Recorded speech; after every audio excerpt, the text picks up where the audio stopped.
Hello, we are welcome स्ट्रीट्रिक्स। जो भी स्टूडेंट एलोपैथिक फार्मासिस्ट एग्जाम की प्रिपरेशन कर रहे हैं उनके लिए ये वीडियो बहुत ही यूजफुल होने वाली है। तो आज का सेशन फार्मास्यूटिक्स का एक टॉपिक है बफर विलेन। इसके बारे में डिस्कस करेंगे कि बफर विलेन होता क्या है, ये कितने प्रकार का होता है और ये किसकी कैसे काम करता है और किसके लिए काम करता है। तो आइए बिना टाइम गवाए स्टार्ट करते हैं। सबसे पहले बफर विलेन को जानेंगे कि बफर विलेन होता क्या है और इसका क्या काम होता है। तो आइए सबसे पहले बफर की बात करें। बफर होता क्या है और ये कहाँ से आया।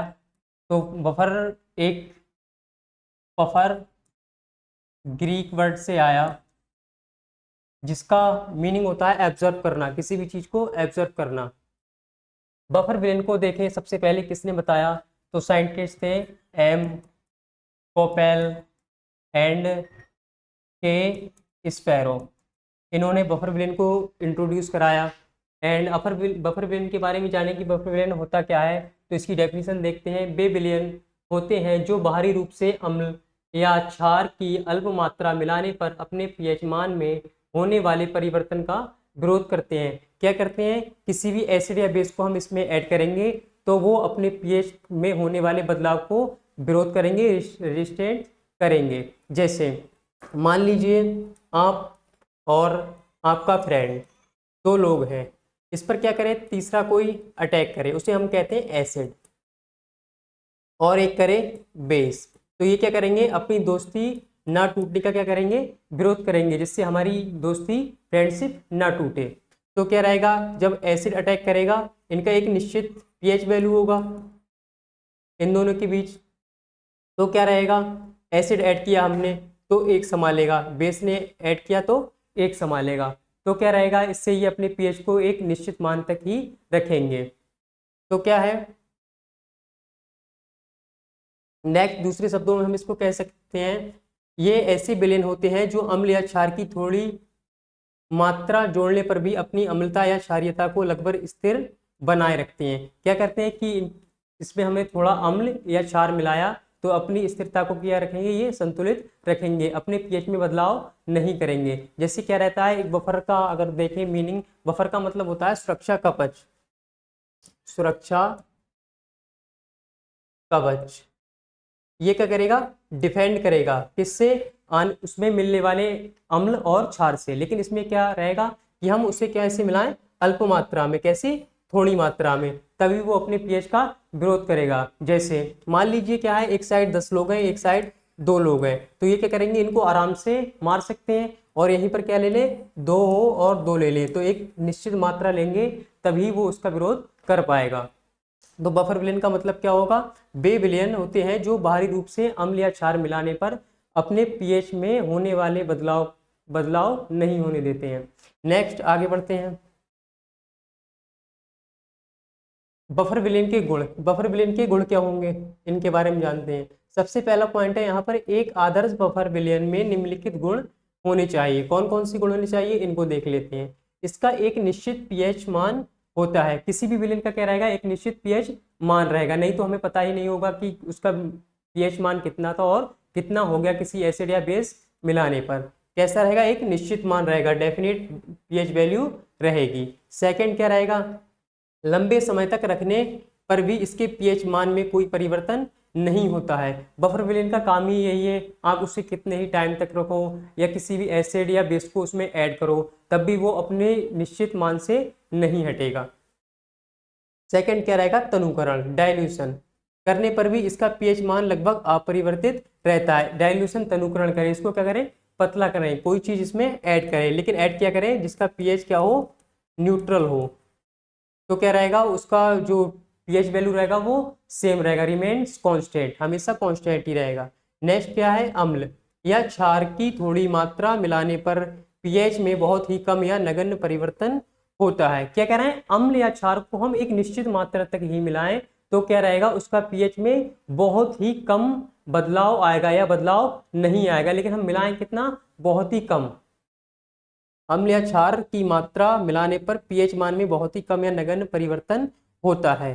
पहली हमारी ये क्या है, कंडीशन भी मान सकते हैं, पीएच में बदलाव कब नहीं आएगा, तभी नहीं आएगा जब उसमें बहुत ही कम एसिड मिलाएं, एसिड या बेस मिलाएं, नहीं तो क्या होगा, उसके पीएच में बदलाव आ जाएगा, तब वो बफर विलयन नहीं कहलाएगा। बफर विलयन कब कहलाएगा, जब किसी विलयन में हम किसी एसिड या बेस को मिलाएं तो अपने पीएच में बदलाव ना करें, अपनी जो स्थिति है उसी में बने रहे, तो उसको हम क्या बोलेंगे, बफर विलयन बोलेंगे। तो ये उसके क्या थे, गुण थे।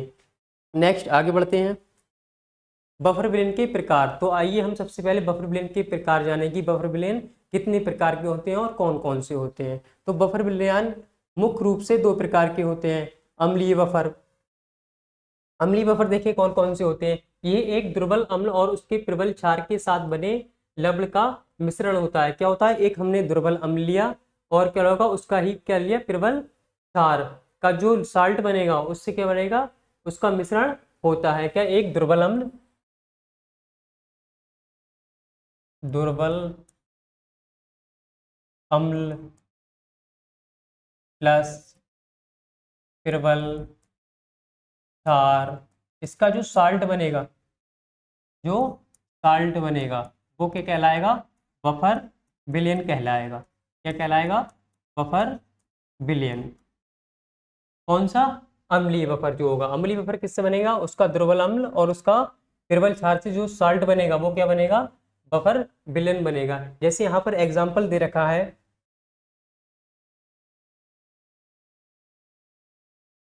एसिटिक एसिड CH3COH, और किसको ये ऐड करना है, प्लस CH3COONA, ये क्या कहलाएगा, हमारा बफर विलयन कहलाएगा। क्या कहलाएगा, बफर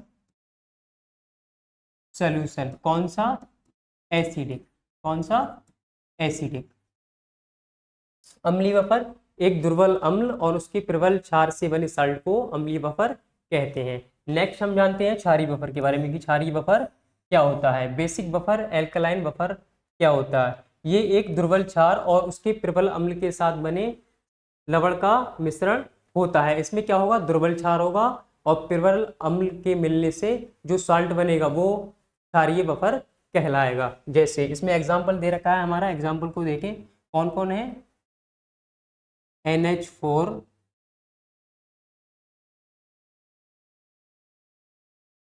NH4OH प्लस NH4Cl।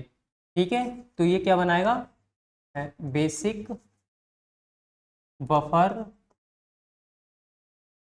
बनाएगा। कौन कौन मिलेगा, एक दुर्बल क्षार और एक प्रबल क्षार उसी साल्ट का, उनके जो साल्ट बनेगा उनके ऐड होने से, तो वो कौन बनेगा, क्षारीय बफर। नेक्स्ट आगे बढ़ते हैं।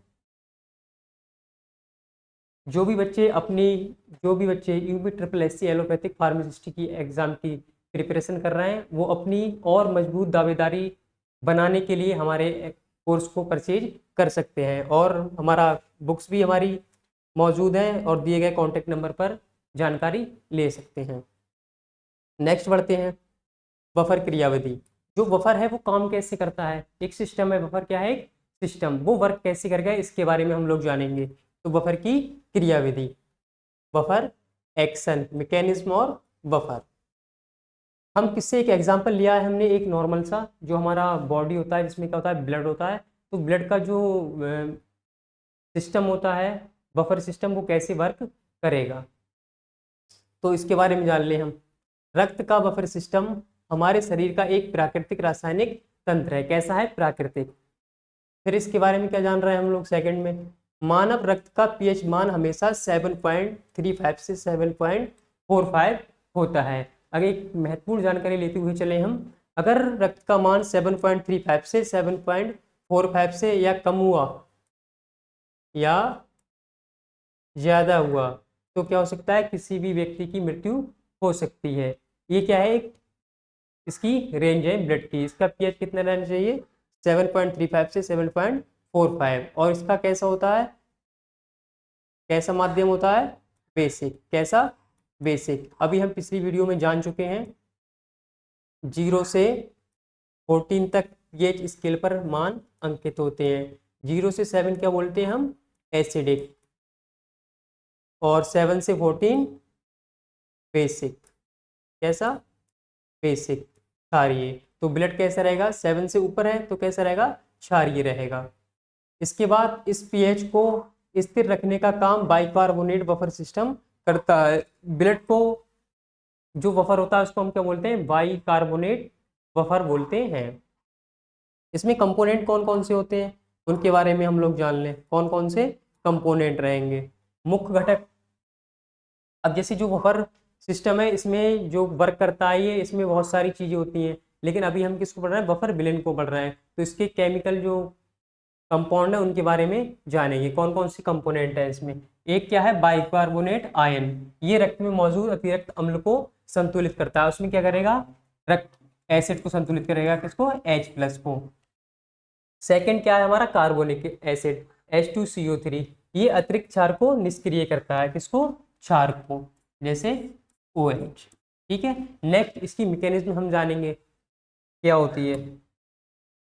अब क्या रहा है यहाँ पर, 2 पॉइंट हम इसको जानेंगे कि अम्ल मिलाएंगे तब क्या होगा और क्षार मिलाएंगे तब क्या होगा। तो मान लीजिए सबसे पहला पॉइंट हम देखते हैं इसमें, यदि बाहर से अम्ल डाला जाए तो वह विलेन के बाइकार्बोनेट आयन के साथ मिलकर अभिभाजित कार्बोनिक एसिड बना लेता है, जिससे पीएच स्थिर रहता है। हमने क्या करा, एसिड मिलाया, क्या मिलाया, एसिड। बफर सिस्टम में हमारे कौन उपस्थित है, carbonic acid, bicarbonate ion HCO3-।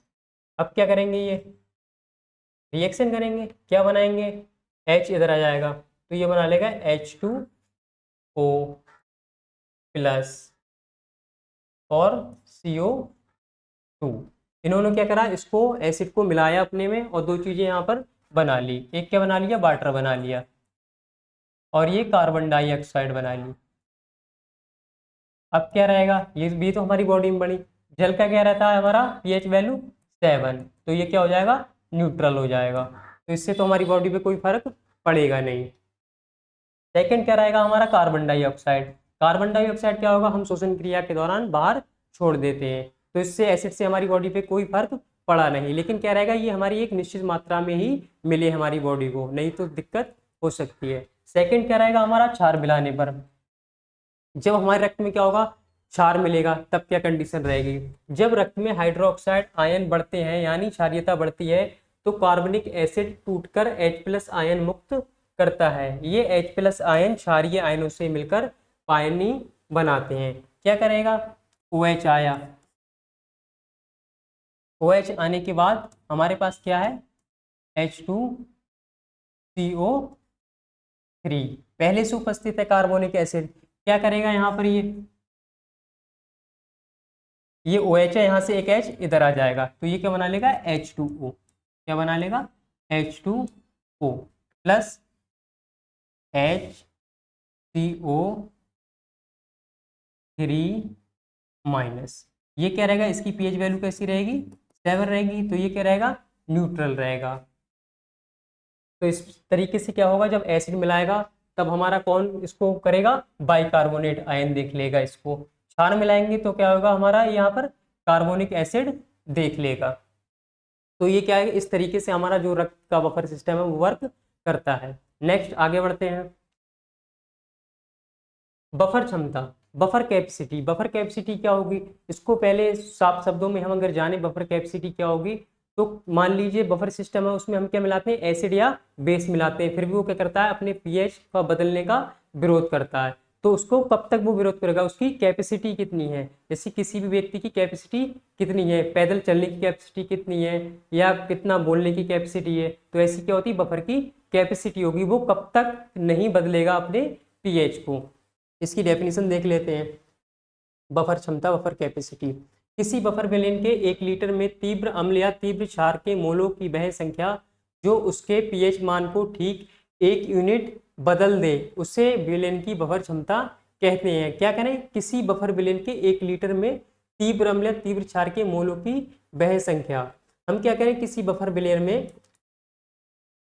कोई एसिड या बेस ऐड करें और वो उसके क्या कर को उसके पीएच को क्या कर दे, बदल दे, कितना, 1 यूनिट, तो उसे क्या कहेंगे, विलेन की बफर क्षमता कहेंगे। इसे रासायनिक भाषा में बीटा से प्रतीक से दर्शाया जाता है, किससे, बीटा से। गणितीय फार्मूला देखेंगे इसका। गणितीय फार्मूला क्या रहेगा? बफर क्षमता निकालने का सूत्र निम्नलिखित है। कौन सा है? बीटा D N T P H. D N जान लें, डी एन हमारा क्या होता है? जहां प्रति लीटर विलेन में मिलाए गए अम्लीय क्षार के मोलों की संख्या। हमने कितने प्रति लीटर में एसिड या बेस ऐड किया है। अम्लीय क्षार मिलाने के बाद पीएच मान में कितना बदलाव आया? क्या है ये? डीपीएच की एसिड या बेस मिलाने के बाद पीएच मान में कितना बदलाव आया, वो क्या कहलाएगा? बफर कैपेसिटी कहलाएगी।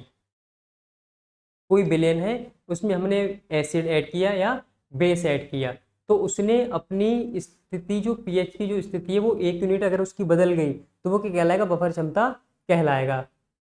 नेक्स्ट आगे बढ़ते हैं। हेंडरसन हेसलवेच बफर समीकरण। दो साइंटिस्ट थे, हेंडरसन हेसलवेच, इन्होंने अपना समीकरण दिया किसके लिए? बफर के लिए। तो इसको देखते हुए चलें क्या बोल रहे हैं ये। बफर विलयन के पीएच मान की गणना के लिए हेंडरसन हेसलवेच समीकरण का उपयोग किया जाता है। यह समीकरण दुर्बल अम्ल तथा उसके लवण की सांद्रता आधार पर पीएच निर्धारित करने में सहायता करता है। क्या करता है? दुर्बल अम्ल और उसके साल्ट की कंसंट्रेशन के आधार पर पीएच निर्धारित करने में सहायता करता है। जैसे अम्लीय बफर के लिए इन्होंने एक इक्वेशन दी। इन्होंने क्या बताया? हम पीएच को कैसे डिनोट करेंगे? पीएच को कैसे डिनोट करेंगे? साल्ट क्या है? लवण। कौन सा? लवण है। यहाँ पर कितना हमने एसिड मिलाया, यह है उसका साल्ट। यहाँ पर यह लॉग की वैल्यू रहेगी, पी क्या रहेगा? गुणांक रहेगा। ऐसी किसके लिए? क्षार के लिए इन्होंने देखिए हम क्षार को एक पीएच कैसे निकाल सकते हैं, किसके आधार पर? दुर्बल क्षार और उसके साल्ट के अकॉर्डिंग कैसे निकाल सकते हैं? पीएच को कैसे बता सकते हैं, कैसे डिनोट कर सकते हैं। नेक्स्ट आगे बढ़ते हैं। फार्मास्यूटिकल महत्व। फार्मास्यूटिक्स में इसका क्या महत्व है, क्या इंपॉर्टेंस है बफर सॉल्यूशन की, इसके बारे में हम लोग जानेंगे। दवाओं के क्षेत्र में बफर विलयन का उपयोग अत्यंत महत्वपूर्ण होता है। सबसे कितने क्या है दवाओं के क्षेत्र में, ये बहुत ही महत्वपूर्ण होता है। तो सबसे पहले इसका पहला पॉइंट हम जान लेते हैं घुलनशीलता। कि घुलनशीलता यहाँ पर क्या है? पीएच मान को नियंत्रित करके औषधीय यौगिकों की घुलनशीलता को सुधारा जा सकता है। क्या बोल रहे हैं? कोई भी मेडिसिन है, ठीक है, हमने कोई मान लीजिए मेडिसिन बनाई। मेडिसिन बनाने के बाद उसमें क्या हुआ? उसका एक निश्चित पीएच हो गया 7। अब बफर यहाँ पर देखो क्या काम करेगा। बफर क्या करेगा? उसका जो पीएच है अगर 7 है या 6 है, 8 है, जो भी है, तो क्या करेगा? उसको और ना कम होने देगा और ना ही ज्यादा होने देगा। तो उसके क्या करेगी? घुलनशीलता को सुधारा जा सकता है। सेकंड क्या है? स्थिरता। कि कोई भी मेडिसिन है कितनी स्थिर रह सकती है। अब क्या रहता है? पीएच हमेशा कैसे रहता है? स्थिर रहता है। किसका? बफर विलयन का। कई दवाएं जैसे पेनिसिलिन केवल एक निश्चित पीएच पर ही रासायनिक रूप से स्थिर रहती है। तो ये भी बफर सिस्टम इस पर क्या करेगा? काम करेगा। इसकी पीएच को ना ही बढ़ने देगा ना ही घटने देगा। थर्ड क्या रहेगा? रोगी की सुविधा। इंजेक्शन और आंखों की बूंदों का पीएच मान शारीरिक तरल पदार्थों आंसू के पीएच लगभग 7.4 के समान होना चाहिए ताकि जलन या असुविधा ना हो। अब क्या है? जो मानव नेत्र है और हमने उसमें क्या डाला? कोई ड्रॉप डाला, तो क्या रहेगा? अगर उसका और उसकी पीएच सेम नहीं है तो क्या रहेंगी? प्रॉब्लम रहेंगी। किसकी? हमारी आंखों के लिए। पीएच कैसा रहना चाहिए? सेम रहना चाहिए। नेक्स्ट आगे बढ़ते हैं। आधिकारिक बफर, जो कैसे ऑफिशियल बफर हैं, उनके बारे में हम लोग जानेंगे। भारतीय फार्माकोपिया में कुछ मानक बफर प्रणालियां निर्धारित की गई हैं जिनका उपयोग औषधीय निर्माण में किया जाता है। इन्होंने क्या किया? बफर सिस्टम बता दिए और उसको क्या करें? फार्मास्यूटिकल जो प्रिपरेशन है, औषधि बना रहे हैं, उस पर कैसे ये वर्क करेंगे इन्होंने ये बताया। सबसे पहला पॉइंट इसमें दे रखा है फॉस्फेट बफर। फॉस्फेट बफर के बारे में हम लोग जानेंगे। ये शारीरिक तरल पदार्थों के अनुकूल होता है और इसका उपयोग रक्त तथा ऊतकों के समान पीएच मान बनाए रखने के लिए किया जाता है। फॉस्फेट बफर का काम क्या करते हैं? जैसे हमारा बॉडी है उसमें जो तरल पदार्थ है उसका पीएच कितना है, जैसे ब्लड हो गया हमारा और टिश्यूज ऊतक हो गए, तो क्या करता है? इसका पीएच कैसा रहता है? इनके समान रहता है। इसके ब्लड के, ऊतक के, इनके कैसा रहता है, समान रहता है। तो फॉस्फेट बफर हमारा कहाँ काम आएगा, यहाँ पर काम आएगा हमारे शरीर के तरल पदार्थों के लिए। नेक्स्ट सेकंड पॉइंट हमारा क्या है, इसलिए यह जैविक औषधियों प्रयोगों में व्यापक रूप से प्रयुक्त होता है। जब ये हमारी बॉडी के लिए लाभदायक है तो हमारे किस लिए जो भी मेडिसिन बनेंगी, औषधि बनेंगी, तो उनके रूप में भी प्रयुक्त होगा। नेक्स्ट आगे बढ़ते हैं, बोरेट बफर। बोरेट बफर हमारे किस काम में आएगा, इसके बारे में जाएंगे। ये सेकेंड है, इसका उपयोग मुख्य रूप से आंखों की दवाओं में किया जाता है। बोरेट बफर का जो पीएच रहता है वो कैसे रहता है, हमारी आंख के में जो पानी होता है उसके लगभग बराबर रहता है, जिससे हमारी आंख में कोई प्रॉब्लम नहीं होती है। तो ये खास करके किस काम आता है, आंखों की दवाओं के लिए। नेक्स्ट क्या रहेगा, लेकिन इसके संभावित विषैले प्रभाव के कारण इसे आंतरिक उपयोग के लिए उपयुक्त नहीं माना जाता। लेकिन इसका जो प्रभाव होता है वो कैसा होता है, टॉक्सिक होता है, विषैला होता है, जिससे आंतरिक प्रभाव के लिए ये उपयुक्त नहीं माना जाता है। नेक्स्ट देखते हैं। तो आज की वीडियो में इतना ही। आई होप आपको ये वीडियो पसंद आएगी और आपका जो भी एग्जाम है उसके लिए बहुत ही यूजफुल साबित होगी। तब तक के लिए जय हिंद,